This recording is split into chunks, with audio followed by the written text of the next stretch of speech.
Assembly సమావేశం లోపల జగదీశ్వర్ రెడ్డి గారు వ్యంగ్యంగా నవ్వుతూ బీసీ నేత అయిన మన అసెంబ్లీ స్పీకర్ ఎస్సీ నేత అయిన గడ్డం ప్రసాద్ గారిని వ్యంగ్యంగా నవ్వుతూ ఆయనను ఏకవచనంతో సభా మర్యాదలను ఉల్లంఘిస్తూ ఏకవచనంతో సంబోధించడం ఏవత్ తెలంగాణ ప్రజలు గమనించారు. జగదీశ్వర్ రెడ్డి గారు మీ వెనుక కేసీఆర్ కేటీఆర్ గారి ఉచ్చులో పడి నువ్వు అనేక ప్రయత్నాలు చేసి సభను పక్కతో పట్టించి ఏదో విధంగా కాంగ్రెస్ పార్టీని బదనాం చేద్దామని చూస్తా ఉన్నావు. నేను అడుగుతున్నా ఈ సందర్భంగా నీ దిష్టి బొమ్మ రోడ్డు మీద మంత్రిని చౌరస్తా లోపల గాలబెట్టిన సందర్భంగా నేను అడుగుతున్నా, సవాల్ విసురుతున్నా. జగదీశ్వర్ రెడ్డి గారు మీరు దళిత సీఎం చేస్తారని మోసం చేయలేదా మీ కేసీఆర్? అట్లాగే నేరేళ్ల జరిగిన సంఘటన లోపల దళితులకు మోసం చేయలేదా మీరు?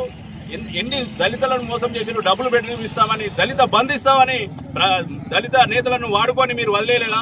దళితుల ఓట్లతో మీరు గెలవలేదా? ఇన్ని చేసిన సందర్భాల లోపల ఒక నాయకుడు కాంగ్రెస్ పార్టీ తరఫున అత్యున్నత స్థానంలో స్పీకర్ పదవిలో ఉంటే మీరు ఏకవచనంతో స్పీకర్ ను వ్యంగ్యంగా నవ్వుతూ మీరు హేళన చేయలేదా? ఏవత్ తెలంగాణ ప్రజలు ఇది గమనించలేదా? నేను అడుగుతున్నా ఈ సందర్భంగా 14 నెలల లోపల మీరు తెలంగాణ వచ్చిన తర్వాత అధికారం చేపట్టి 14 నెలల లోపల ఎంత అభివృద్ధి చేసిర్రు? మేము కాంగ్రెస్ పార్టీ 14 నెలల లోపల సవాలు విసురుతున్న ఎన్ని అభివృద్ధి పనులు చేసినామో చర్చకి చౌరస్తా లోపల నేను సిద్ధంగా బీఆర్ఎస్ పార్టీకి సవాలు విసిరి చెప్తా ఉన్నా, చర్చకు సిద్ధమని నేను అడుగుతా ఉన్నా.